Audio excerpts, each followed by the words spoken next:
Anda mengumpulkan energi-energi baik positif maupun negatif. Apa yang kemudian Anda bisa sampaikan terkait kasus ini? Saya benci mengatakan ini, tapi izinkan saya untuk berterus terang. Kalau kita bicara tentang polisi, sekian tahun lamanya saya mencoba untuk meyakinkan saya, cuma satu mindsetnya, to serve, to protect. Melayani, melindungi. Tapi perbincangan malam ini memaksa saya untuk berpikir tentang sekian banyak personil penegakan hukum mobil khusus polisi, tapi seolah mereka adalah individu dengan mindset pelaku kejahatan. Mereka berpikir tentang target, siapa yang harus kita incar. Mereka berpikir tentang insentif, berapa banyak keuntungan harus kita peroleh. Mereka berpikir tentang sumber daya, siapa saja yang bisa kita libatkan untuk mendapatkan keuntungan dari kasus ini. Plus, mereka berpikir tentang resiko.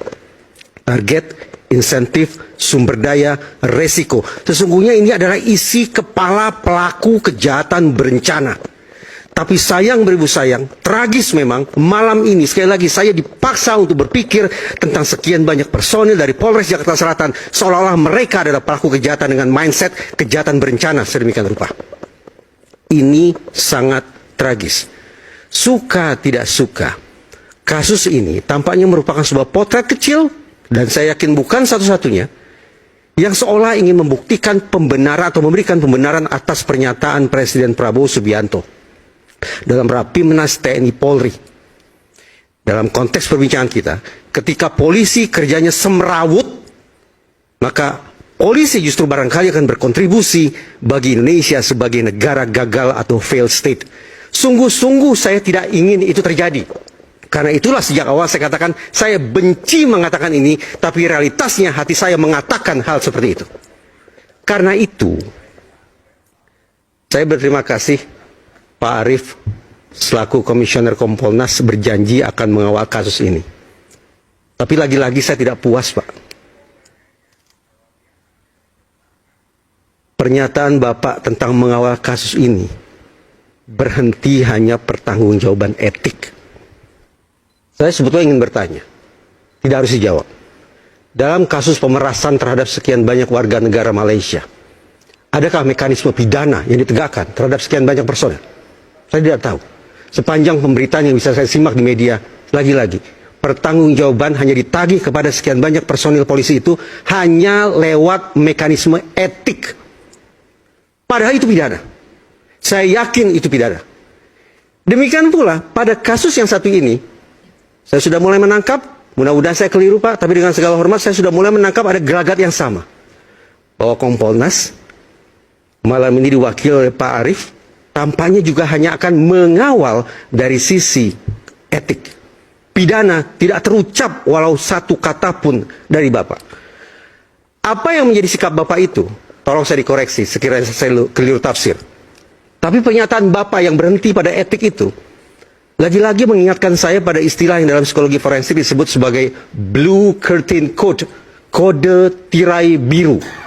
Bahwa sesama personil penegakan hukum, sesama personil polisi, dan barangkali juga dengan purnawirawan polisi, akan ada kecenderungan untuk menutup-nutupi aib mereka, menutup-nutupi penyimpangan mereka, bahkan menutup-nutupi kejahatan mereka. Mudah-mudahan saya keliru tafsir. Tapi malam ini saya khawatir Blue Curtain Code terefleksi dari pernyataan Bapak yang berhenti hanya mengawal kasus ini lewat etik tanpa pidana sama sekali. Karena itu, saya titip pesan satu saja. Berulang kali terjadi pergantian pimpinan di Komisi Kompolnas, di Komisi Kepolisian Nasional. Tapi saya tidak pernah happy, Pak, dengan kinerja Kompolnas. Sebagai warga negara saya ingin jujur, saya tidak pernah bahagia, saya tidak pernah puas dengan siapapun yang menjadi komisioner di Kompolnas. Kenapa?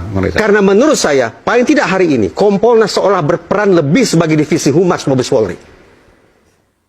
Saya paham ada sekian banyak kendala, ada sekian banyak keterbatasan, itu tercantum dalam undang-undang yang harus direvisi besar-besaran, agar Kompolnas lebih bertaji, lebih bergigi.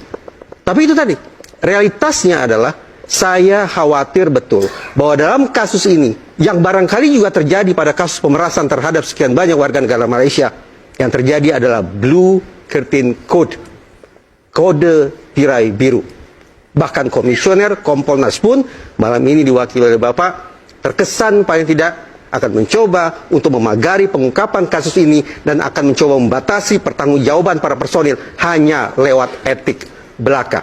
Tolong saya dikoreksi sekiranya saya keliru tafsir. Oke. Saya akan berikan kesempatan selepas jeda sekaligus penyampaian penutup dari rakyat bersuara. Saat lagi kami akan segera kembali, tetaplah bersama kami. Dalam sebuah perbincangan di Diskursus Network yang juga dihadiri oleh kolega Bapak yaitu Pak Yusuf, beliau mengakui, dan itu terekam bisa dicek di YouTube, bahwa di dalam tubuh Komisi Kepolisian Nasional pun tanda petik ada dua faksi, yaitu komisioner yang berlatar belakang polisi dan komisioner yang berlatar belakang bukan polisi. Apa pemetaan yang Pak Yusuf sampaikan? Di kalangan komisioner yang berlatar belakang polisi, dalam istilah saya, ada kecenderungan blue curtain code itu. Bahwa betapapun statusnya sudah purnawirawan, tapi keinginan, tanda petik, untuk melindungi sejawat yang melakukan kesalahan, melakukan penyimpangan, bahkan melakukan kejahatan, itu tetap ada. Karena itu, tadi saya ulangi kembali, saya skeptis bahwa Komisi Kepolisian Nasional di era Bapak sekarang ini akan memiliki ketegasan ekstra, akan memiliki kemampuan istimewa untuk menangkal blue curtain code itu. Spesifik dalam kasus ini, saya yakin pidana terkait dengan kelalaian mengakibatkan kematian itu akan berjalan. Pidana terkait dengan narkotikanya akan berjalan. Barangkali pidana terkait senjata apinya juga akan berjalan. Tapi yang saya persoalkan, akankah berjalan mekanisme pertanggungjawaban pidana terhadap para personil Polres Jakarta Selatan yang melakukan terindikasi melakukan hengki-pengki dengan para advokat? Itu yang saya tidak yakin. Tapi walau bagaimanapun saya mencoba untuk membangun optimisme.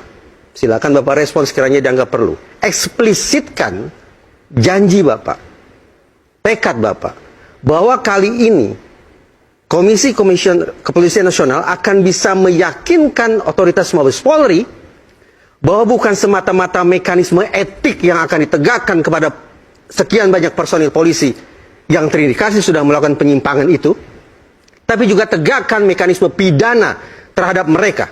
Karena saya yakin ini bukan satu-satunya kasus penyuapan, ini bukan satu-satunya kasus pemerasan. Tapi sekiranya mekanisme etik dan pidana ditegakkan, mudah-mudahan ini akan memberikan efek pembelajaran bagi seluruh insan Tribrata.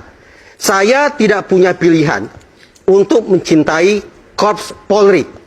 Tapi karena saya tidak punya pilihan itu pula, maka saya harus berterus terang. Pihak yang menjadi tumpuan harapan saya ini, hari ini paling tidak sangat memprihatinkan.